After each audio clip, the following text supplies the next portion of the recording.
Muy bien, hoy vamos a procurar finalizar esta eh, parte, ¿no? de meditaciones, enseñanzas que yo pensé que lo iba a terminar en poco tiempo y esta ya es como la octavo día de estar compartiendo esta palabra.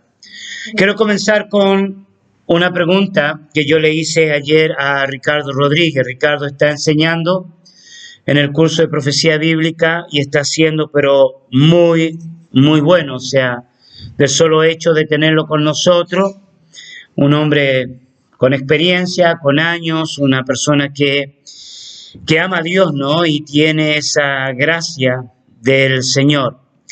Y sabemos que durante años él ha estado enseñando prácticamente lo mismo, o sea, el grueso de su enseñanza en los últimos años es la cosmovisión bíblica, el alcanzar las áreas de la sociedad, es el poder ir, ¿cierto?, mucho más allá de estar dentro de una iglesia. Y él dice que no ha sido fácil, ¿no?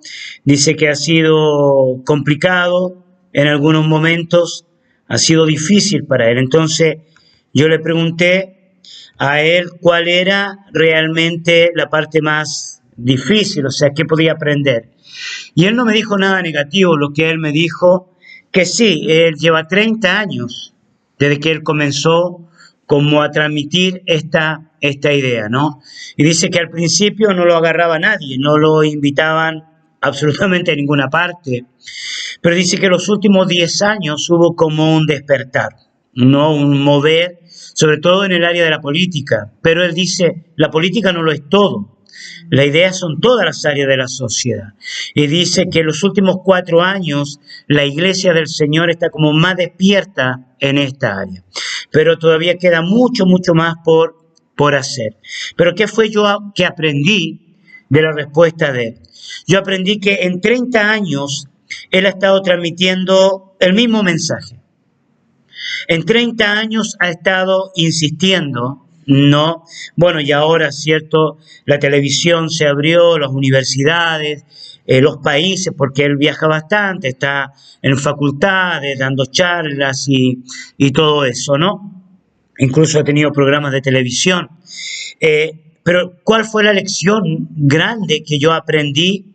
Es cuando uno tiene algo en su mente, cuando hay algo de Dios, creo que la expectativa más grande que uno tiene que alcanzar no es la expectativa de las personas, o sea, no es la respuesta que uno puede tener del mensaje, ¿me entiende?, de las personas, sino que es la respuesta de Dios. O sea, es la obediencia al Señor, ya independiente de los resultados que uno puede estar viendo a corto o mediano plazo. Por alguna razón, Dios quiere, Dios está interesado, ¿me entiende?, en que haya obediencia en el espacio y tiempo. O sea, los sentidos de propósito, los objetivos en la vida están basados en la obediencia al Señor. Y esto es tremendo, o sea, otro amigo que es Máximo tiene un programa en las redes sociales, él tiene una reunión que comenzó los sábados, ¿no? Y también él ya lleva un par de años con este programa. Y yo me doy cuenta cómo se ha ido sumando gente de a poquito a estos cultos, ¿no? Y ya lo está haciendo los jueves y lo está haciendo los sábados. Y me doy cuenta que las personas que en cierto sentido pueden marcar algo en sus vidas son aquellas personas que no están sujetas a las circunstancias, sino que están poniendo la mirada en el Señor. Y esto yo lo dije hace unos meses atrás, o sea, el músico debe cantar, el predicador debe predicar, ¿me entiende? Al que le gusta pintar, debe pintar, ¿ya? O sea, la evidencia de lo que realmente es del Señor se demuestra en la obediencia y en la perseverancia.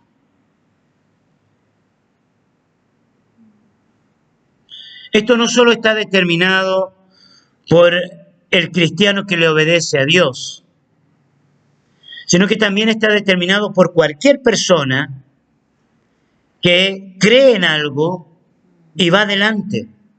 No, hay políticos que son una porquería, perdonando la expresión.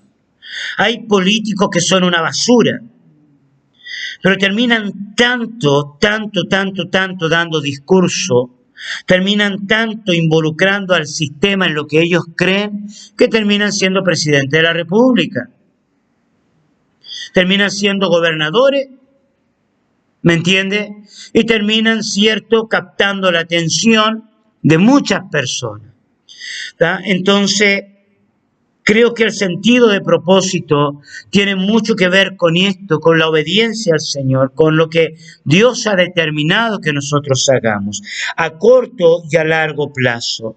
Al estar finalizando este grupo de enseñanza, yo quiero referirme más, cierto, a lo cotidiano, a lo diario, y como pasaje eje, quiero que veamos Isaías 45:6.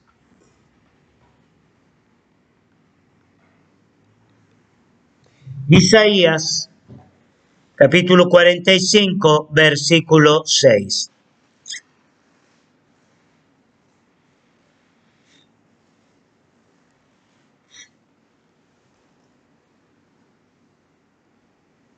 El que se sepa desde el nacimiento del sol y hasta donde se pone, que no hay más que yo y ninguno más que yo. Ok, había una pero muy antigua canción que decía, ¿no? Desde que sale el sol hasta que se pone el sol, alabad el nombre del Señor. En Jukun la cantan por los siglos de los siglos.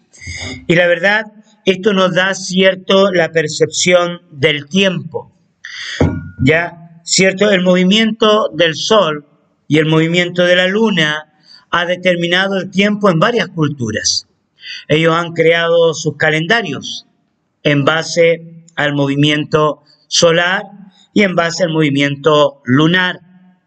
¿Tá? Recordemos que el tiempo es algo, cierto, creado por Dios para beneficio de los hombres.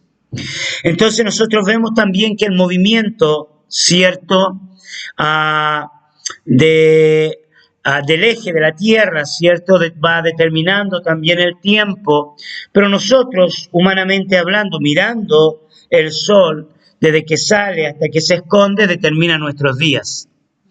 Y el hombre ha determinado un día en 24 horas, donde varios de ellos, cierto, son de día y varios de ellos son de noche. Quisiéramos vivir intensamente toda nuestra vida, pero no estamos diseñados para eso. Estamos diseñados para vivir casi la mitad de nuestro tiempo. Algunos dicen 1/3 de nuestro tiempo lo pasamos durmiendo. Algunos un poco más, pero bueno, esa es otra historia. ¿Ya? Pero el tiempo que Dios nos ha dado en el día, cierto, es tan básico y es tan importante para nuestras vidas. Es allí donde nos alimentamos, donde trabajamos, donde estudiamos. Es allí donde nos relacionamos íntimamente, personalmente, donde viajamos, donde se desarrolla nuestra vida. Es ese espacio de tiempo que Dios creó, ¿cierto?, para disfrutar, para pelear, ¿cierto?, para enfrentar nuestra existencia sobre esta tierra. Y uno de los elementos claves que hay en la vida del ser humano es, cierto, la necesidad. Yo tengo la impresión de que Dios, antes de que cayéramos, ¿no?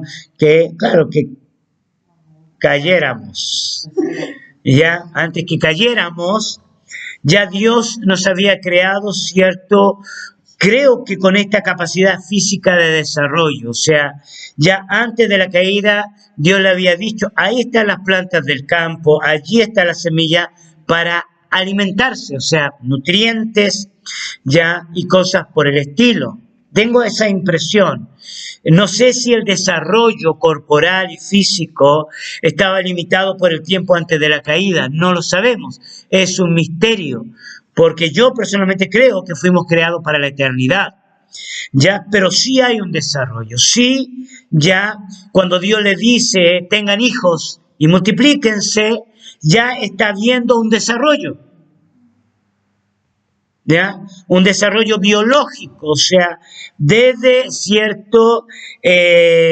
desde la fecundación, ya pasando por todos los desarrollos del proceso del crecimiento de un bebé dentro del vientre de su madre, alimentándose, desarrollándose neurológicamente, físicamente, ¿cierto? Va creciendo, o sea, esto estaba y está hasta el día de hoy en el plan de Dios.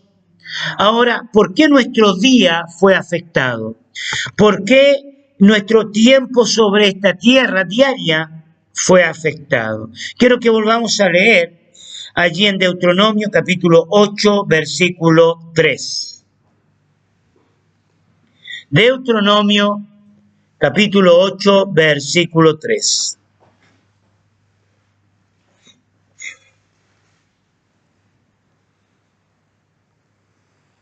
Y te afligió y te hizo tener hambre y te suspendió con Balaam, como ya bien lo conocías tú, mi padre que había conocido, para hacerte saber que no solo de pan vive el hombre, mas de todo lo que está en la boca de Jehová vivirá. Entonces, cierto, nosotros podemos descubrir que el elemento necesidad en las manos del enemigo se transformó en aflicción. La necesidad en manos del enemigo, la necesidad en manos de Satanás el diablo, se transformó en aflicción, en preocupación. De hecho, no necesitamos buscarlo, pero el argumento que va a usar Satanás el diablo frente a Jesucristo es este, ¿ya? Convierte esta piedra en pan. Cuando Jesús tuvo hambre después de ayunar 40 días. El diablo viene en el momento de mayor necesidad en la vida de Jesús. Viene en el momento, cierto, de mayor hambre. Viene en el momento de mayor crisis física. ¿Ya? Y esa crisis física puede ser aplicada no solamente ya al aspecto del hambre propiamente tal, sino que puede ser aplicado a todos los aspectos, cuando hay crisis emocionales, cuando hay déficit de amor, cuando hay déficit en las relaciones interpersonales, cuando hay conflictos en el área de la enfermedad. Todos estos elementos traen una crisis diaria y produce algo que se llama ansiedad. La ansiedad es fuertemente atacada por el Señor.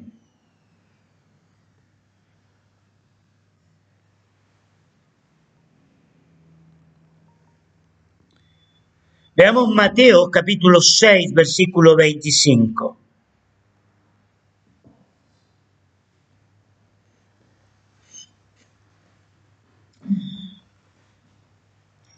Mateo capítulo 6, versículo 25.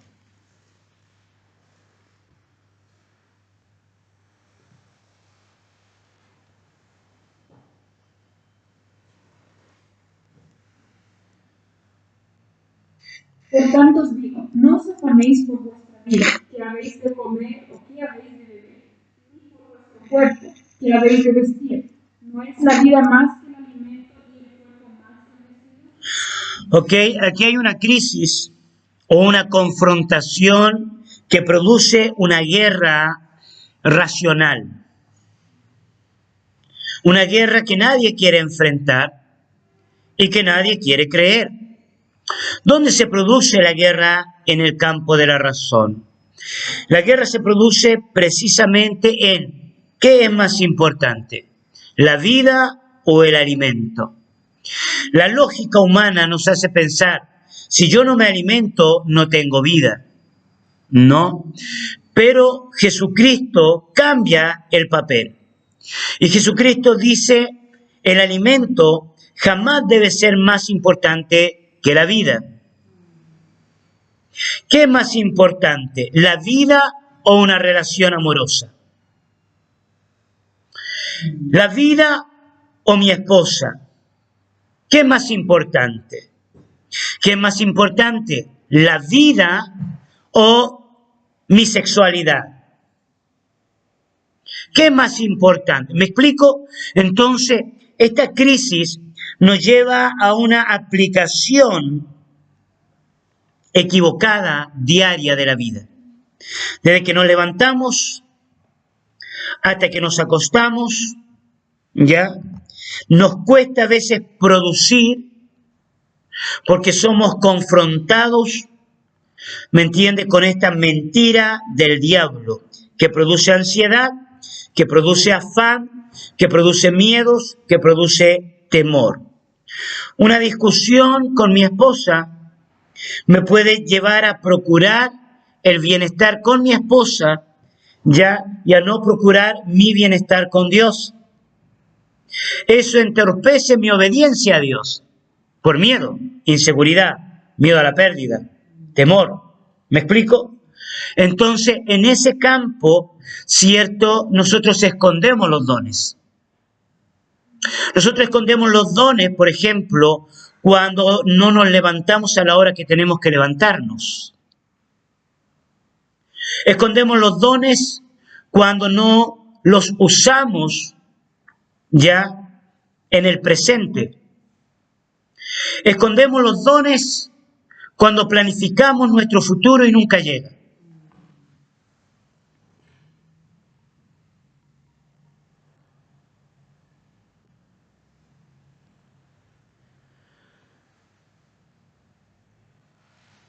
Repito, escondemos nuestros dones cuando planificamos el futuro y nunca llega.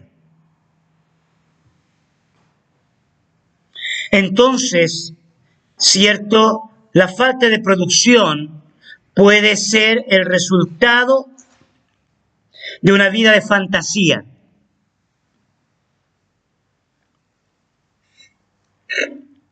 De sueños mentales que se perfilan a un futuro inalcanzable. Pensemos en aquel que escondió su mina en el pañuelo. ¿Cuál era el mundo interior que él estaba viviendo? Sabemos por la evidencia bíblica que en primer lugar él tuvo miedo. Tuvo miedo al amo. Pero no solamente tuvo miedo al amo, tuvo miedo al fracaso. Tuvo miedo al rechazo. Tuvo miedo al dolor. Tuvo miedo al juicio que podía traer el amo sobre su vida. Ya, todo este mar de emociones interiores le hicieron perder la producción. Fueron pasando los días, no sabemos si las semanas, no sabemos si los meses, no sabemos si los años, no sabemos cuánto tiempo hubo desde que el amo se fue a buscar el reino y regresó, ¿no? Parece Jesucristo en este tiempo, ¿no? Yendo a buscar su reino y esperando que Él venga. No sabemos cuándo Él va a venir, pero si tú vives pensando en que vas a perder lo que Él te dio, jamás vas a producir.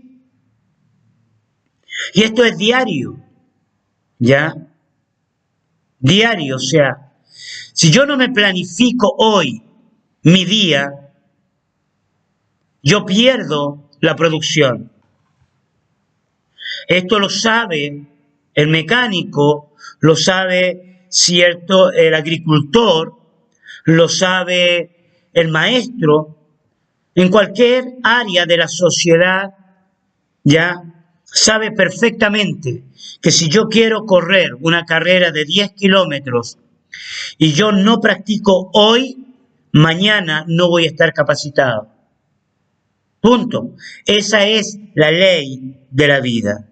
Entonces nosotros Tenemos que tener una búsqueda cierto, día a día, cierto, de la meta, de las promesas, del sueño. Nosotros demostramos que valoramos las promesas de Dios cuando yo me levanto para alcanzarlas. Yo demuestro que valoro lo que Dios me llamó a hacer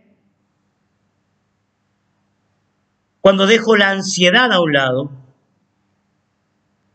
cuando dejo el miedo a un lado y trabajo por aquello que Dios me ha pedido que haga.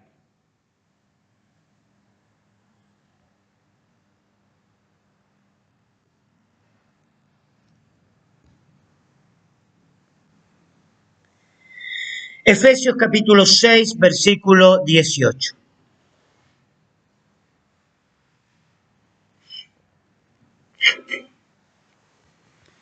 Efesios capítulo 6, versículo 18.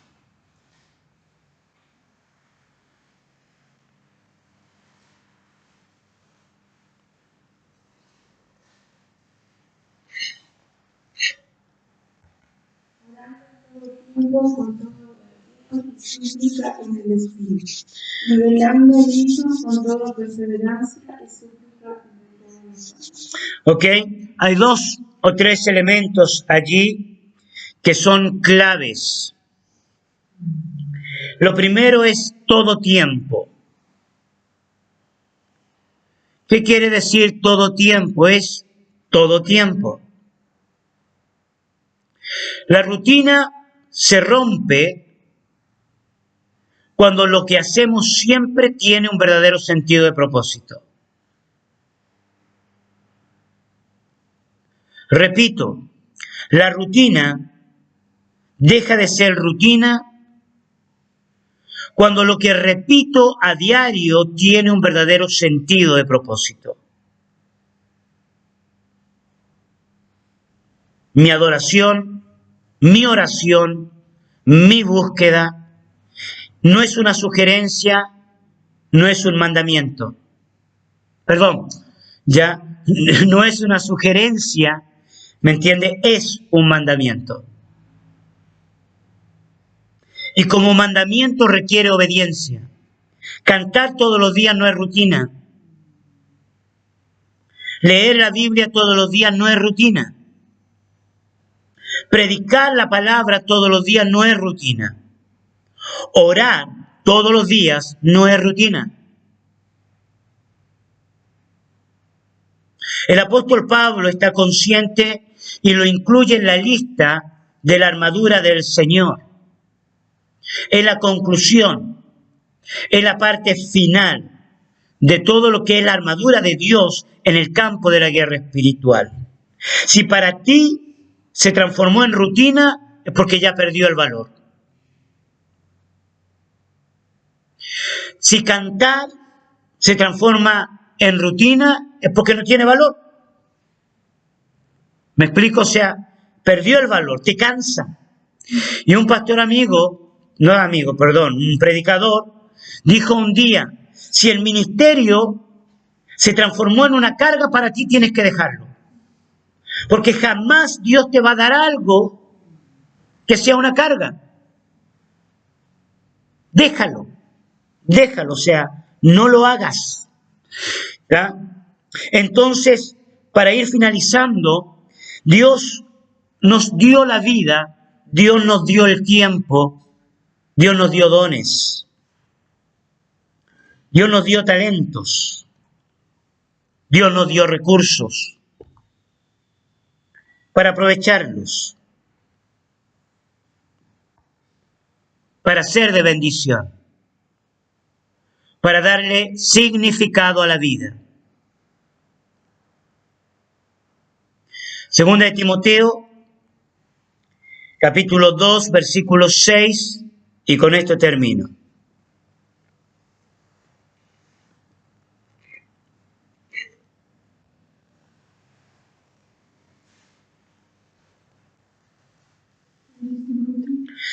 Segunda de Timoteo, capítulo 2, versículo 6.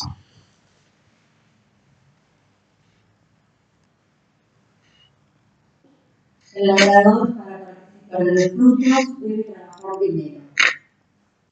¿Ok? Fuimos creados, como decía el día de ayer, para producir. A 30, a 60, a 100. Y el trabajo es la señal más clara de la vida. Una de las evidencias más lindas de la vida no es que respiramos. Una de las evidencias más lindas de la vida es la producción.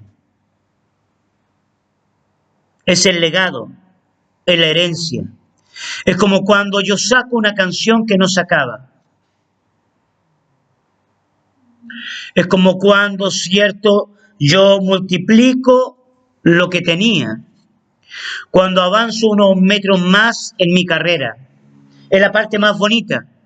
Es la parte más bonita es cuando yo aprendo algo que no sabía. ¿Ya? Es cuando yo avanzo la siguiente milla. Es cuando vendo un queso más. ¿Ya? Un salame más. Es la parte más bonita.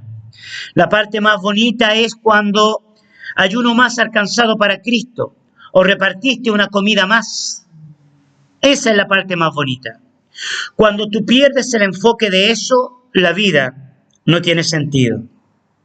Debemos darle un sentido de propósito a todo lo que Dios nos ha dado, a todo lo que Dios nos ha entregado.